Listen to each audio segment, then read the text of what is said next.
დიდი მადლობა თამარ მოწვევისთვის. რაც შეეხება ქალბატონ წულუკიანს, მე მას დაახლოებით 2 კვირის წინ, შეიძლება ცოტა უფრო დიდი ხნის წინ, უწინასწარმეტყველე აქ თქვენი ეთერიდან, რომ გახარიას გამოცხადება ამ კომისიაზე, გახსოვთ რომ ორად იყო გაყოფილი აზრი, ნაწილი ფიქრობდა რომ უნდა მისულიყო, ნაწილი ფიქრობდა რომ არ უნდა მისულიყო. მაშინ უწინასწარმეტყველე რომ გახარიას მისვლით ამ კომისიას ფაქტობრივი ლიკვიდაცია მოხდებოდა.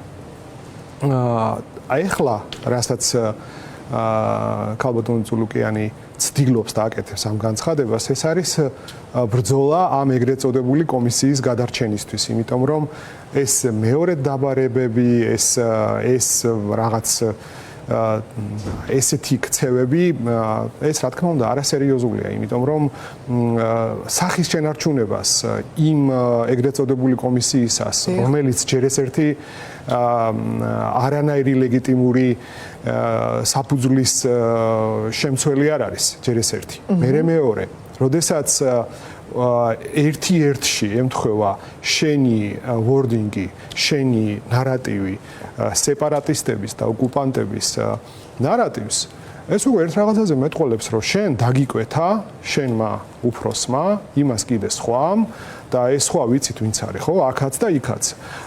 ეს არის ის, რომ ოკუპანტს და სეპარატისტს კონდეს მათი მიზნების მიღწევა. სამწუხაროდ ჩვენი უკვე მიტაცებული სასამართლოს მეშვეობით ამ ეგრეთ წოდებულმა კომისიამ სასამართლოს ფაქტობრივად გაუხსნა გზა აქაურ სასამართლოს და დააკავშირა სეპარატისტების ეგრეთ წოდებულ პროკურატურას. ეს სურათი გვაქვს ახლა ჩვენ. და სამწუხაროა რომ ამ სქემაში ასევე ჩაერთო საქართველოს გენერალური პროკურატურაც, რომელიც კერავს ახლა ამ საქმის შეკერვის პროცესშია, ხო? ჩვენ ეს ძალიან კარგად ვიცით. აი ეს სქემა გვაქვს. ანუ წულუკიანის ეგრეთ წოდებული კომისია თავიანთი ამ შემადგენლობით, რომლებიც ყველაფერზე ხელის მომწერები არიან თავიანთი კეთილდღეობისთვის, როგორც ჩანს, სეპარატისტების ეგრეთ წოდებული პროკურატურა, ოკუპანტის ინტერესები და აქაური ამათი საერთო უფროსის დავალება.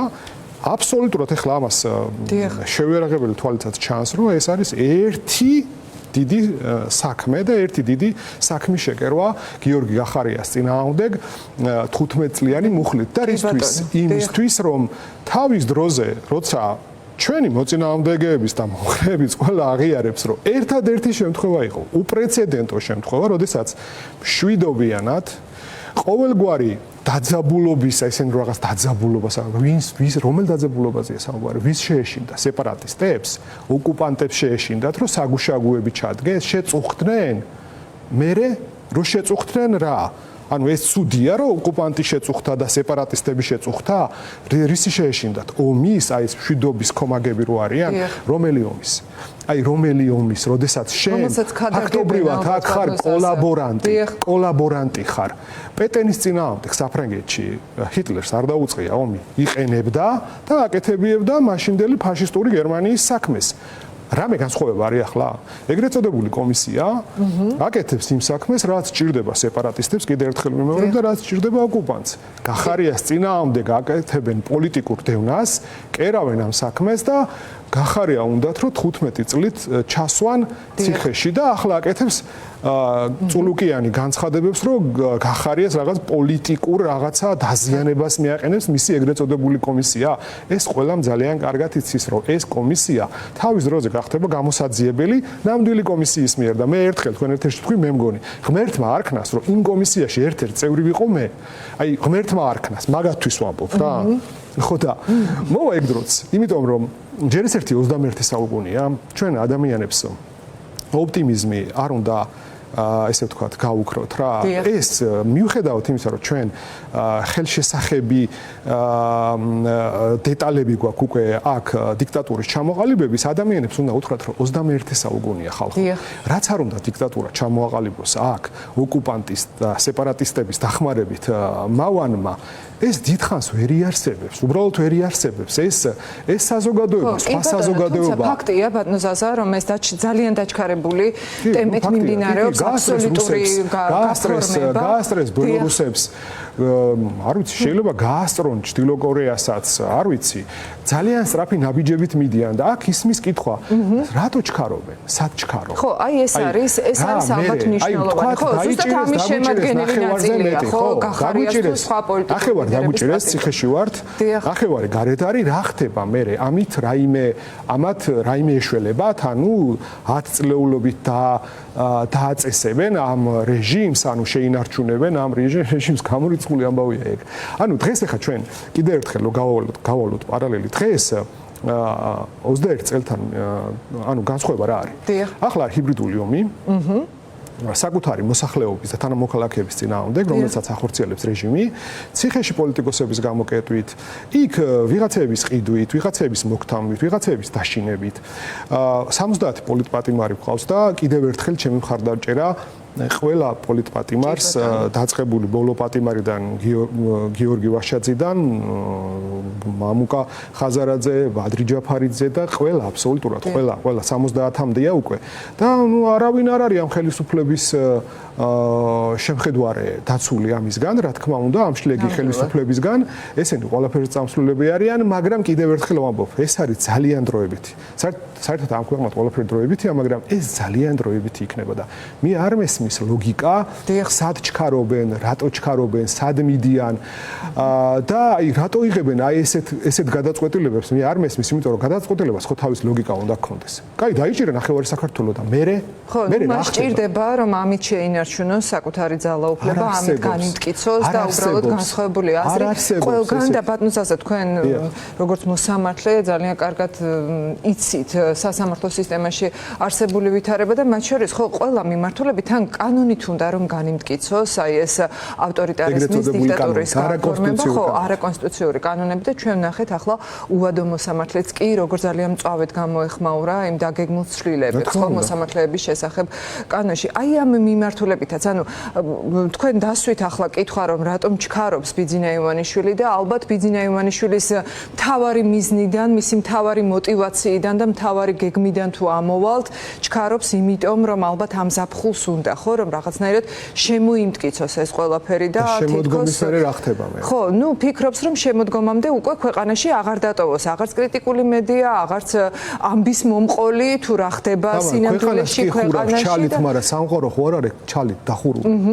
ეხლა ვიღაცას შეიძლება ჩვენ სტრატეგიული პარტნიორებს ეხლა არ ცალია საქართველოსთვის, მაგრამ ხო მოიცლის აუცილებლად. არ შეუძლია ამერიკის ადმინისტრაციას, არ შეუძლია საერთოდ დემოკრატიასთან მიმართებით მისი აი ეს რესპუბლიკელი იქნება თუ დემოკრატი იქნება, დემოკრატიული პარტიის წარმომადგენლები იქნება, დემოკრატია არის დემოკრატია, არ იცვლება. ადამიანის უფლებები არის ადამიანის უფლებები. კანონის უზენაესობა არის კანონის უზენაესობა. უბრალოდ ბევრი რამ დაემთხვა ახლა, მაგრამ თუ ამის გამო ასწრებს ძალიან ცოტა დროსთვის აკეთებს ამას ყველაფერს და ამ ზამბარას ესე რო ჭიმავ, მე ხო უფრო სწრაფად ძალიან მკვეთრად მოხვდება ეს ცხვირში. მე არ მესმის ხო ანუ მაშინ ხო ლოგიკა ეხა არც უნდა დავიწყოთ ალბათ ამ მისი ლოგიკის ამ რეჟიმის თავარი შემოქმედის ლოგიკის ძებნა, მაგრამ ჩვენ კიდევ ერთხელ რო შევაჯამოთ, აი თავის დროზე იყო კითხვები, რომ აი რაში ჭირდება ესეთი ხისტი ნაბიჯების გადადგმა მაგალითად სასამართლოს მიტაცების ნაწილში.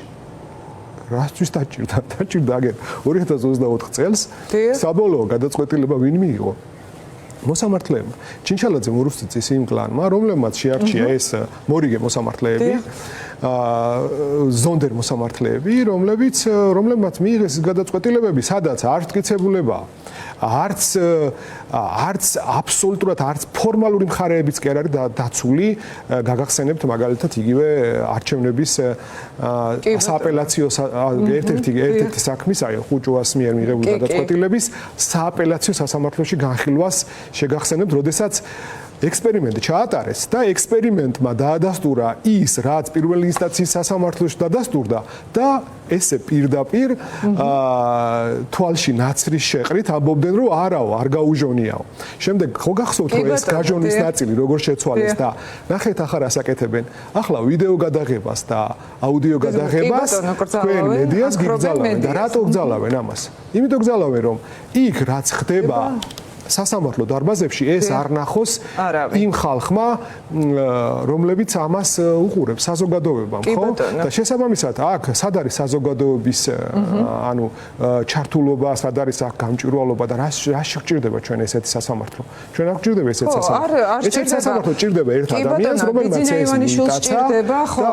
და იქ კორუფციაზე დაყრდნობით ეს გუნდი ყავს შენარჩუნებული, რომელი გუნდიც ამ კორუფციით მართავს ამას ყველაფერს და ეს ცვლილებებიც, რომელიც მიღებულია ბოლოს ძალიან სწრაფად ეგრეთ წოდებული დრაკონული კანონები, ესენი ყველა არაკონსტიტუციურია და ესენიც აუცილებლად გადაიხედება თავის დროს. ნამდვილად, როდესაც აღარ იქნება ივანიშვილის რეჟიმი და ბოლოს ბატონზაზა მინდა მოვასწრო და მოკლედ რომ მიპასუხოთ, ჩვენ ვიცით რომ გიორგი გახარია ორიulis არის კვლავ დაბარებული და ვიცით რომ ის არ იმყოფება საქართველოში. ბოლო დღეებში ჩვენ მოვისმინეთ არაერთი რჩევა გახარიას მიმართ, რომ მას 15 წლიანი ძალიან მძიმე მუხლი ემუქრება გასამართლება აქ საქართველოში და რომ ის არ დაბრუნდეს საქართველოში. თქვენ პარტიის წევრებს თუ გქონდათ მასთან კომუნიკაცია და რა ურჩიეთ? რა თქმა უნდა, თავარ ჩვენ ინტენსიური კომუნიკაცია გვაქვს, რა თქმა უნდა, ჩვენ პარტიის ლიდერთან და მე აქვე ვისარგებლებ თქვენი ეთერით და ყველას ჩვენ ოპონენტსაც და ჩვენ მხარდამჭერსაც მინდა გადავუხადო ძალიან დიდი მადლობა. აი ამ მხარდაჭერისათვის ჩვენი პოლიტიკური ლიდერის გიორგი გახარიას მიმართ, რომლებიც აი ესეთ ვთქვათ გულწრფელ მხარდაჭერას გამოხატავენ მის მიმართ. ხას უსვამ როგორც ოპონენტების, ასევე ჩვენი მომხრეების. ეს ძალიან მნიშვნელოვანია ჩვენთვის, ეს ჩვენ ძალიან გვაძლიერებს ამ ძალიან რთულ პერიოდში და აქვე გავუსვავ კიდევ ერთხელ ხას. 21 საუკუნეში ძალიან დიდი შესაძლებლობაა თანამედროვე კომუნიკაციის საშუალებების მეშვეობით, რომ მოხდეს თუნდაც იმ ეგრეთ წოდებულ კომისიაზე ჩართვა და გიორგი გახარიას მიერ ამ კომისიის კიდევ ერთხელ იმ ადგილის მიჩენა, რაც როგორც მათ ეკადრებათ, როგორც ოკუპანტების, როგორც სეპარატისტების მხარდამჭერის და ასევე ჩვენ ვფიქრობთ, რომ ჩვენი პოლიტიკური ძალა კომუნიკაციის ამ საშუალებების მეშვეობით პოლიტიკური პარტიის მართვასაც შეძლებს და კომუნიკაციის დამყარებასაც შეძლებს ჩვენ თანამოქალაქეებთან, ჩვენ მხარდამჭერებთან და ჩვენ ამორჩეველთან. ასე რომ ყველაფერი წინ არის ხალხო, არანაირი ფარხმარის დაყრა არ იქნება. კიდევ ერთხელ უსვამთ ხას ჩვენ იმას, რომ ლელოსთან ერთად და სხვა პოლიტიკურ ძალებთან ერთად აუცილებლად მოვძებნით იმ საერთო კანდიდატს, როგორც თბილისში, ასევე დანარჩენ დიდ ქალაქებში და ივანიშვილს უბრძოლებლად არ დაუთმობთ ჩვენ საქართველოს და ჩვენი საქართველოს მომავალს. გასაგებია, როგორც მივხვდით, თქვენი განცხადებიდან გახარია დისტანციურად განაგრძობს პოლიტიკურ საქმიანობას. ალბათ ესე იქნება. დიდი მადლობა ბატონზაზა. წარმატებას გისურვებთ.